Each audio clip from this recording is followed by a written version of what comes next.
Hi guys, it's Oleg here, and I'm on a mission to bridge cultural gaps by showcasing amazing artists and talent from around the world, from places like Lebanon and India and Ghana and Nigeria and China. You got it. I really want to hear their story, talk about what inspires them, and just learn a bit more because I feel like once we get to learn a bit more about each other, we get to learn a bit more about ourselves.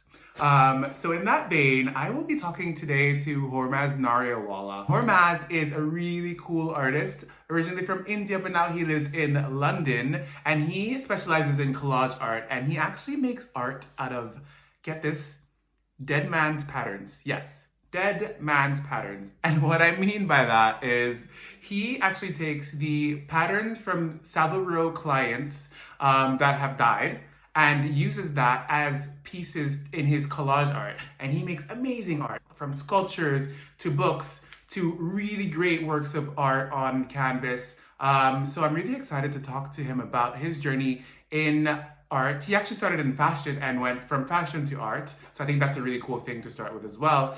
And we get a really cool virtual tour of his studio. So guys, stay tuned and let's get into this fun interview. But before that, like this, share this, comment on this, and subscribe to this channel because I want to do more of this.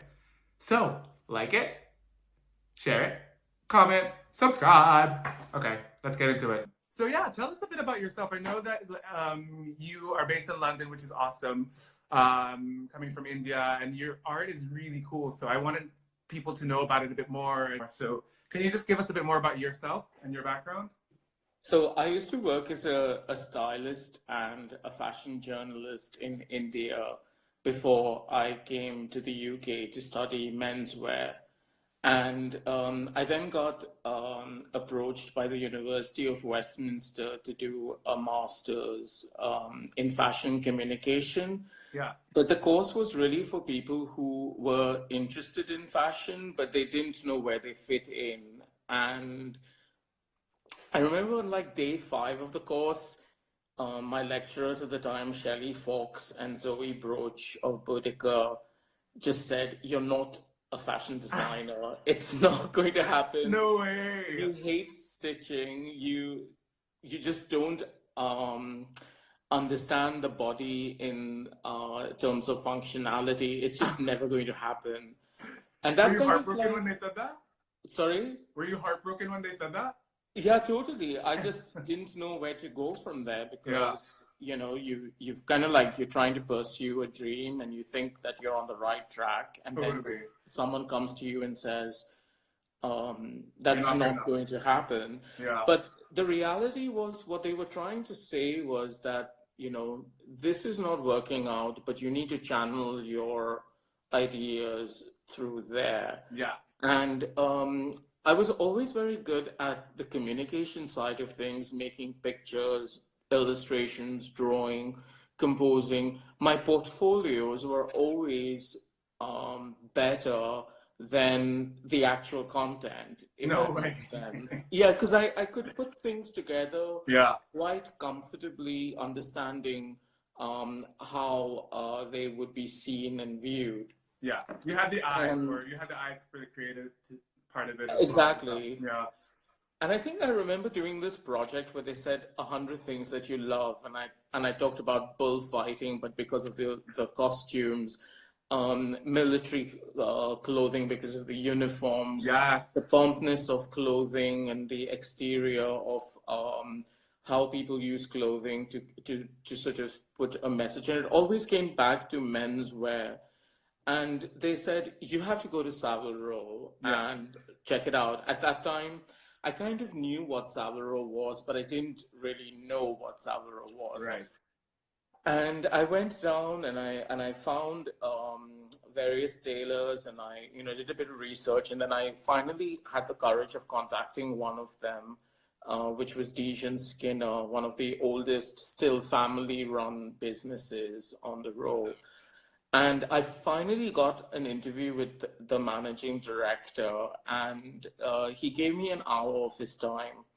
And that's when I noticed like patterns, and I just got a sheet here. Yeah. I noticed these envelopes full of patterns, and I kind of, you know, I sort of asked him, like, why are you treating them so badly? Like, they're just stacked in the corner and they look like they're gathering dust. And he said, oh, we don't need them anymore. They're dead and we're going to shred them. And I didn't understand the concept of bespoke clothing, that Right. every man has his own set of patterns.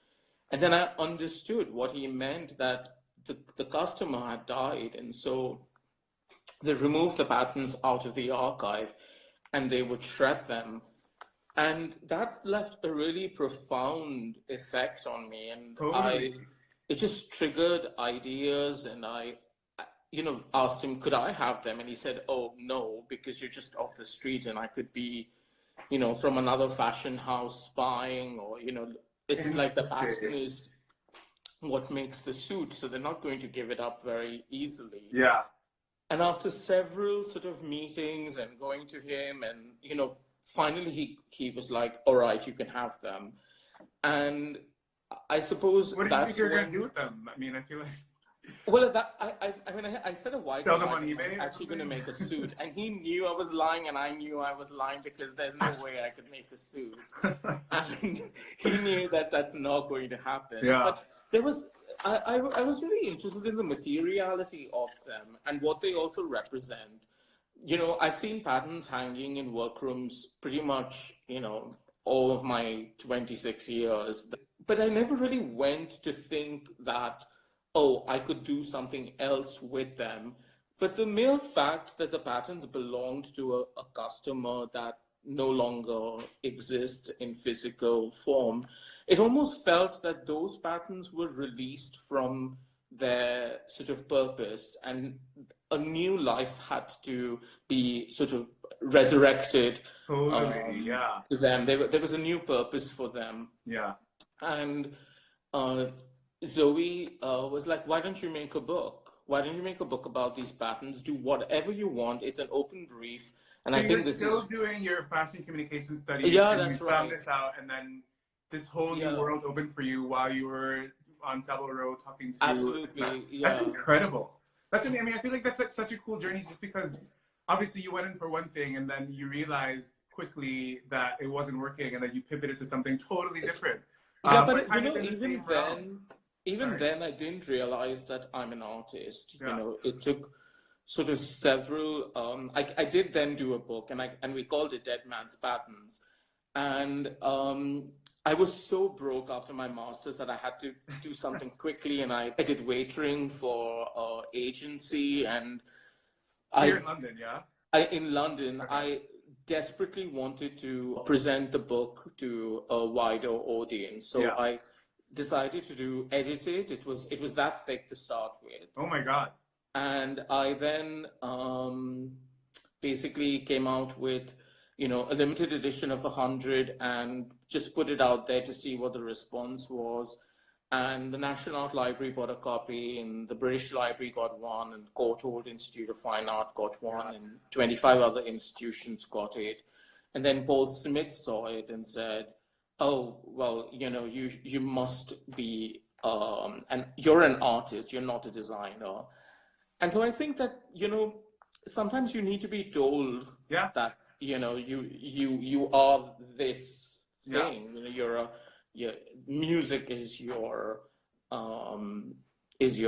life, or dance. So, and I think it's always interesting, just on that point, I think it's always interesting to see where you're creative. I feel like everybody has creative energy, and we have different outlets that we can put it into, but just the way that we're brought up, or the way that, somebody told us, we're good at this, and then we go into that niche, absolutely, and it becomes a whole new world. But we could totally, you started in fashion, and if somebody hadn't told you, actually, I think you're an artist, you would have probably not even known, and probably stayed in fashion. Exactly. So I think it's really cool that happened to you, and now it's become this huge career for you as well. Absolutely. Yeah. And I think it was that Paul Smith moment where I thought, that's it, I've got his attention, I'm going to get a design job. And he was like, no, that's not going to happen, but I can give you your first show. Would you be interested in that? And I absolutely jumped at it, and I kind of was like, okay, I came up with these drawings, and Anansi was like, I then turned it into a book, which I'm going to show you. Yes. I did those drawings, and then London College of Fashion saw those works, and then quickly sort of said that there's a potential of doing a PhD, and researching further into this sort of concept of patterns as fine art. Right. It's not the first time someone has used patterns in artistic context. I always make that clear. Yeah. I'm not the first one to do it. That's But not I mean, my.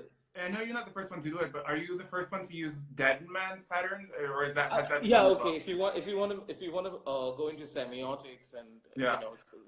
then sure. Okay. But Man Ray looked at mannequins and patterns. Right. In fact, if you look at the rope and the dancer, they look like patterns. True. Yeah. Duchamp looked at menswear when he created the Bride and the Seven Yeah. Grooms. Picasso designed costumes for Degas ballets, and he constantly moved into costume. I'm surprised he never used actual patterns in his works, but you can see the the sections of the body come through. So patterns are always been there. It's just that they haven't been given a sense of beauty and a representation of the human form, and I think that's where my work comes in, because I'm linking patterns with the body and how I can use it to communicate stories, and also look at art history like Cubism and abstraction, and and link the two. Totally. And then obviously, I mean, you started with Dead Man's Pattern, and that was a book. How did you get into the art? Like, what was your first kind of collection that really cemented you as an artist, that you felt like, this is the career that you're going to be doing, and following on with that? I think that when I found the French patterns that you can see behind me, they basically, I was sent these magazines, and when I opened the magazines, this sort of pattern sheet popped out, and basically women right up till the 70s made their own clothes. And so the fashion magazine at the time would say, this is in style, and here's the pattern. And they would print the entirety of the pattern on top of each other. Right. And the housewife would then put tissue on top of the pattern and dissect each pattern out before she went and made herself the garment. And as an artist, I'm saying that this should be the finished and not the starting point, because it's beautiful abstraction, and it follows theories of Cubism, where the entirety of the garment and subject is on a flat plane, and you can see different angles from it. Right. And so I inserted color by giving the viewer a defined sort of composition to look at and to sort of see. And I think that's when I really knew that, okay, I'm going to be an artist full time. And as soon as I finished out my PhD, I came out with a series called the Petite École de la Mode. And literally every single one of them went into a private collection immediately. Awesome. Wow. And so that was the sort of starting point of the commercial side of my practice, and with my works moving into private and public collections. Got it. And also, I mean, I feel like you have done a lot of different kind of genres within that, and variations on a theme, and it all seems kind of, they're all connected in a way. And I want to get into that. I mean, I feel like, how has your experience, obviously fashion is one thing that you derive from with your art, but you also have a background coming from India, moving to London, being Parsi as well, Parsi Indian. Has that affected the way your art looks as well? Or have your travels, I know you've been to Morocco and other places, has that affected it? Like, what do you derive your inspiration from with your art? I suppose as an artist, you're constantly looking and searching. and wanting to interpret stories that either already exist or stories that you'd like to make up and and tell. And my travels really play an important role in my work. On one hand, whenever I travel, I always try and find little paper shops to sort of source papers or Yeah. hunt through markets to look for things. And I find tailoring books and patterns when I travel, and that's always an interesting find. Right. Like I found a really beautiful Spanish tailoring book in Seville, and I've used them for the basis of a whole entire series of works, I love which that. I've called Rock, Paper, Scissors. Oh yes, I've seen And this. Yeah. they're inspired by Barbara Hepworth's gardens in St. Ives. And so the whole idea is that I'm taking something that was in Cornwall as the basis of the series, and then using patterns from Seville to tell these stories. Yeah. And I felt like I was sitting in the gardens and sketching the sculptures and looking at them and feeling them. And we went there for 5 days, and because I had a date card, I went in and sat there for an hour every day because I just absolutely loved being in the gardens. Yeah. And I'm not a sculptor. I mean, sculpture does creep into my practice, but I'm not predominantly a sculptor. And I wanted to sort of explore the concept of using a theme that's so monumental with her sculptures going in like, 2 or 3 stories, but then using something quite small and exploring that I can use a very small scale collage to sort of convey the message of quantity and depth, like, and weight. And that's pretty much what I wanted to sort of explore with these works. And then, Okay, I love your studio. It's beautiful. Can you do a little Oh, tour thank as you. well after you show us these pieces? I think it's super cool. Okay. So these pieces, for instance, they were inspired by Marrakesh. And I mean, you love Marrakesh. I love Marrakesh. Oh my God, I want to go there right now. These papers were stenciled and made. So they were sort of inspired by the ceramics of Marrakesh. Right. And whenever you went into the souks or a riad, you always hear birds because they either have them in little cages or the birds come into the courtyards of the riad. Yeah. And I really loved that idea. And I found embroidery patterns with birds. And I so love that. I sort of wanted to use the feeling of being in a courtyard and the idea of chaos on the street, but complete calm inside. And I feel like environment. I feel like that totally embodies what Marrakesh is. I feel like it's so chaotic, but yet it's so peaceful. Exactly. At the same time, you have these riads that have these beautiful courtyards with fountains in them, that there's birds chirping, and you can have your sip of tea and pastries while there's a huge market outside. And I also really love that you've kept the color of Marrakesh, the reddish hue that you see in your art as well. I always find it very interesting how people incorporate different aspects of their travels within their art, and take different things and put it into their art. Like you obviously took the birds and the ceramics and the colors, but that's you. I mean, I feel like somebody else would take something totally different. So it's interesting to see how you interpret it in your own way. Sure. And the thing is, in Marrakesh, they don't have a history of paper. There's not paper is not a sort of material as it is if you went to, say, Japan or India or Nepal. But they had these amazing Majorelle pigments, if you can see. Yes. And I bought tons of those, and I love that blue. That Majorelle blue is the best. This piece was part of a series called The Palace of Geometry. And basically the idea is that, when you visit a European palace, your eye is always moving laterally because of the decoration on the walls. Whereas in Morocco, my eye was always on the floor, because of the ceramics and the opulence of the tiling, which I always sort of went to directly. But, coming back to themes, also the patterns always tell me what to do, So I have a lingerie designer who's a collector of mine. And she was like, "Oh, would you like some of my lingerie patterns from the 70s?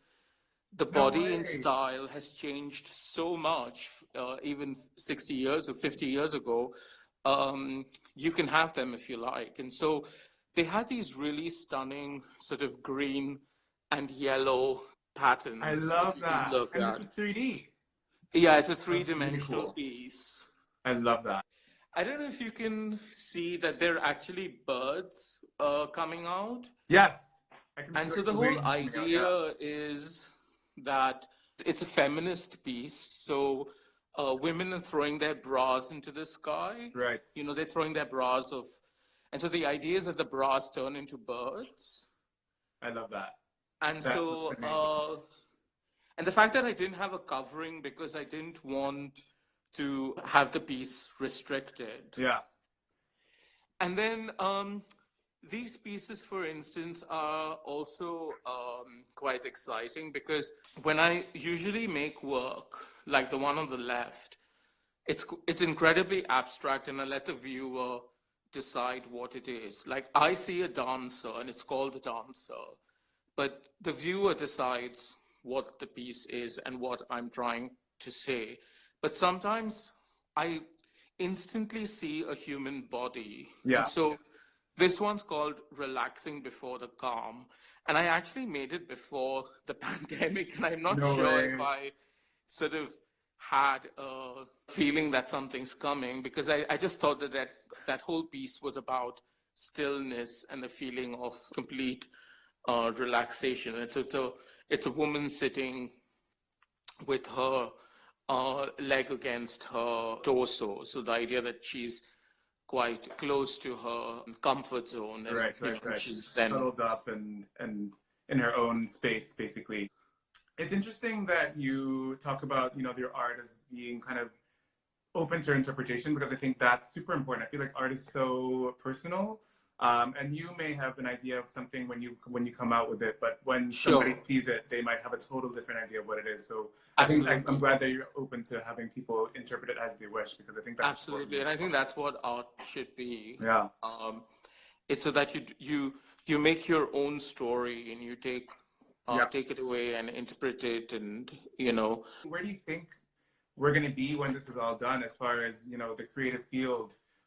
Will things go back the way they were before? I mean, I feel like events will be different. The way we present art will be different. What are your thoughts?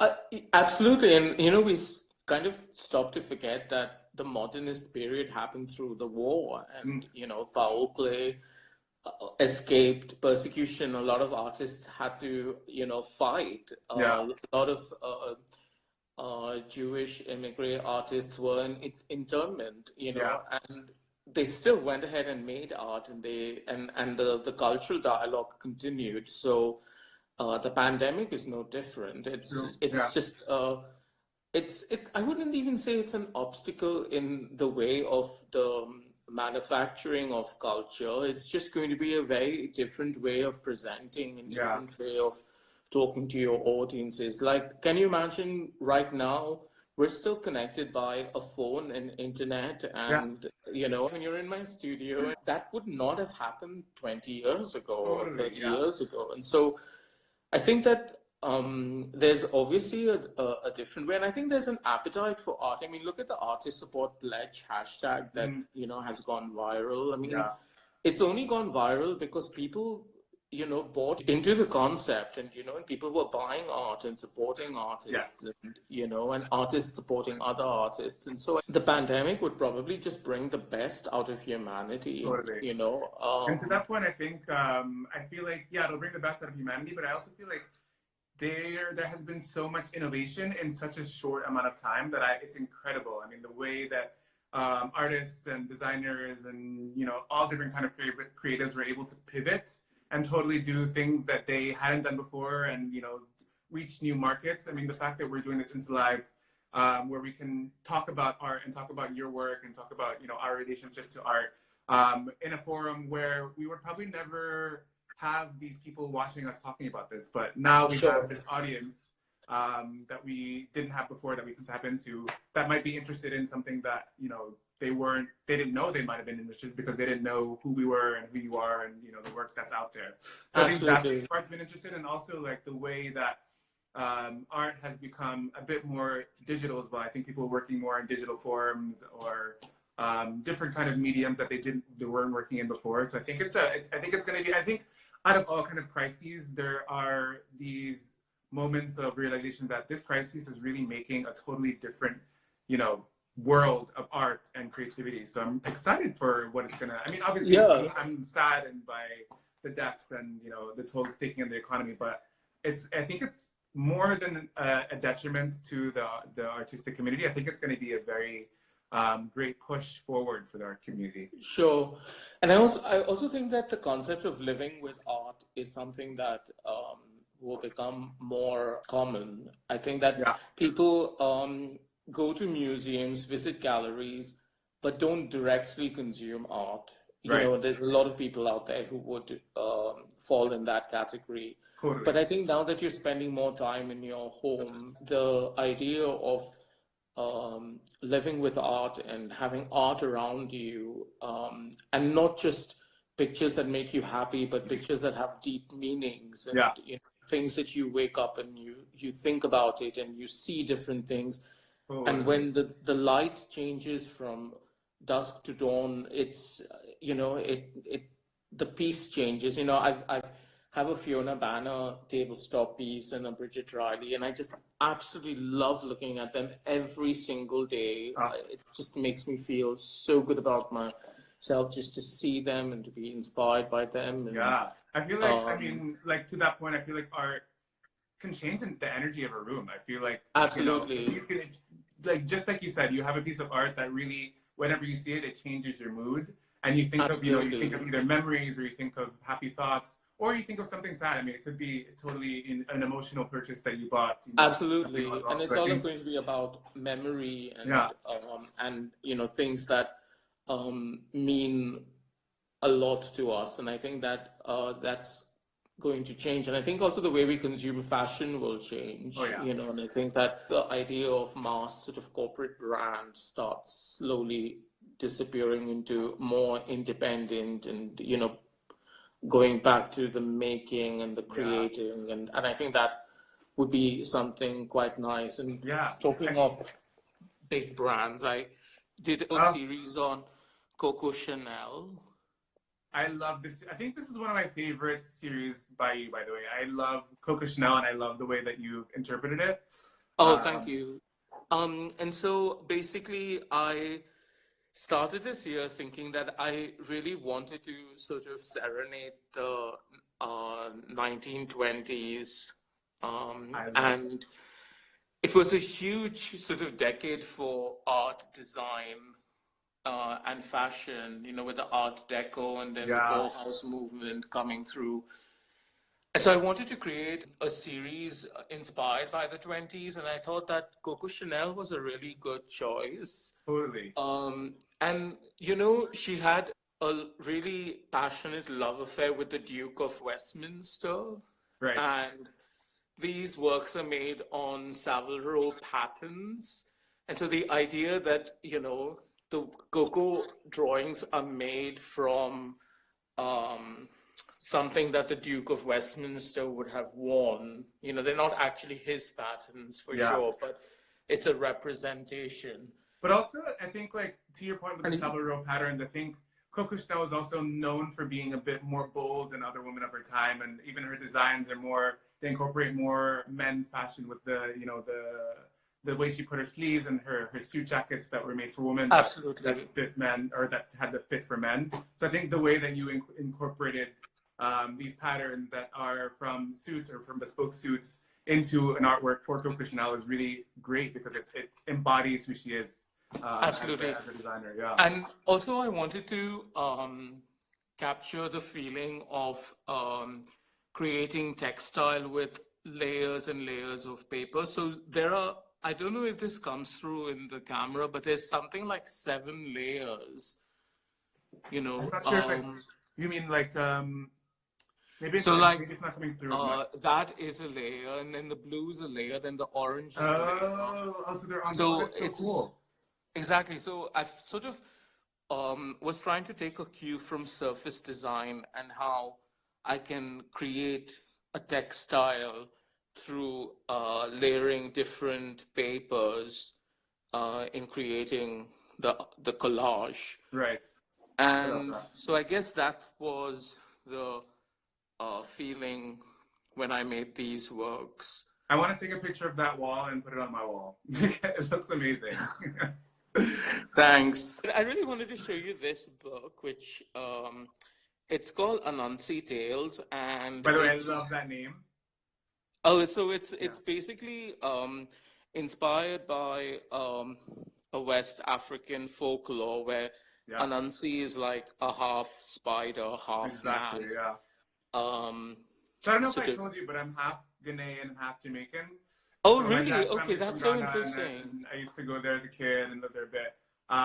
And so Anansi story is it's a very Ghanaian folk story. So we used to hear them as kids, and we know all the mischief that he does. So it's great that you were able to incorporate that into your work, and that you found out about that and used it Oh, with your art, because I think a lot of people don't know about that. So it's really cool that you are incorporating that story into what you are working on. Can you tell us a bit more about the inspiration for that and how it came about? so basically, I wanted to create a body of work where I'm suggesting that the patterns, when they're flat drawings, that they look like robes and sort of two-dimensional abstractions. And so and I wanted to create a black figure, and I just absolutely loved the idea of doing something with Anansi because I had read about them as a child, and Mhm. I decided that I'd use Anansi as my sort of muse. And these are actual patterns which I've cut out, so you can even see staples and chalk marks and drawings. And the brown paper lends itself really beautifully to the African Sahara I love it. landscape. Yeah. I basically also had seen the Matisse's paper cuts exhibition. And so I think that had a very strong influence when I made these works. I wanted there to be like a lot of cut out Yeah. feelings. And it's a really small edition. And so every book has its own treatment, so that each one is then made differently. As in, And so every book has a different piece so of the art, or images is it? will always, yeah, the Okay. images will always be the same, This is but the amazing. treatments and the decoration of each image would be different Got because it. I'm also making them on different patterns, and so the pattern tells me how to make the image. And then I also used a lot of like contemporary references of African imagery. So Keith Haring with Love it. Grace Jones. I think that's a funny point, because I think, art is so, like I said before, so personal. So when you see something that represents you, I mean, this for me, this represents my culture and my background. So it really speaks to me. Sure. So I'm loving this right now. Oh, that's brilliant. And then this page, I sort of made them really small. So the whole idea that you're looking at this figure with the sun in the background, Yeah. and it's quite far, and then it suddenly goes really close. And so you're quite close to This Anansi, is amazing. And I think this was a really lovely book. And I was so excited when the University of Arts London acquired a copy for their permanent collection. Oh, wow. And, That's and they said amazing. it was the most expensive thing they've ever bought. So that was exciting. That's super And this is exciting. like the final image where Anansi wins the fight with the sun. And it's like his victory dance. Oh, I love it. I love it. And yeah, and then the book comes with a certificate, and every page is an actual pattern, which I quite like. Speaking of cultural kind of influences on your work, I know that you have a Zoroastrian background as well. And you mentioned before that there was a piece that you did that kind of spoke to that background. Did you have it Yeah, with it's you? right here. This was a really moving piece that I made, and it's called Cathedral of Souls. And I fell in love with that glass house that I found in an interior shop. And it was sitting on that table, which was felt like it was perfectly made for the glass house. And the gentleman was really kind, and he said, "I don't mind selling you the table, but you need to know that it belongs to." And it's from the Edwardian period, and it's basically a memoriam of two children who had died Oh, very young. interesting. And so I said, okay, I'd still like to go ahead with it because I work with patterns of, customers who've passed away, and I can, somehow link that into that story. Yeah. And I started thinking about my own culture. So when Zoroastrians die, we believe that the soul goes to a different plane, and every year they come down to earth, and we have tables and tables of vases with flowers to respect them. Mm. But the flowers are not put there out of respect, but they are the souls. We believe that they're a symbol of our souls. Right, right. And so the whole idea is that the central piece is the mother and the two children are on the side. I And can't see it. so, Are those flowers? I can't really see from this angle. yeah, so they're basically, Oh, got it. Yes. Yeah, yeah, yeah. Very cool. And so are these, what's the material that you use here? so these are basically all made from the tailoring patterns of customers who've passed away. So it's again comes back to the That's dead so man's cool how back. you're able to make these different forms from this one singular thing. I mean, you made these flowers, you've made with the lingerie, you've made birds that are 3D, and then you have your other collage art. I think it's just so fascinating that you're able to be so creative with this one concept and make it your own and really own that space. Sure, and I think that I have so many more things up my sleeve and ideas that I like to sort of explore with, and I think patterns are sort of like paint to a painter and Yeah. stone to a sculptor, and I think that they help me tell these stories and Right. help me communicate with the world, and by pictures and drawings and compositions. Right. Totally. I love that. Oh my God. Well, obviously I saw your stuff before, but it's really great actually seeing the story or hearing the story behind them and being able to see your thought process when you're doing art and how the things that you put into it and where you derive your inspiration. So this has been a treasure for me, and I hope Thanks. everybody that watches Thanks, Yurek. has thought it's a treasure as well, because I think it's really cool. Thank you. Totally. But thank you so much for coming on today. Yeah, thank you for having me. All right. Well, I'm gonna let you go. Au revoir. And let's stay in touch, okay? Okay, yeah, right. please do. Perfect. Bye. Bye. Bye.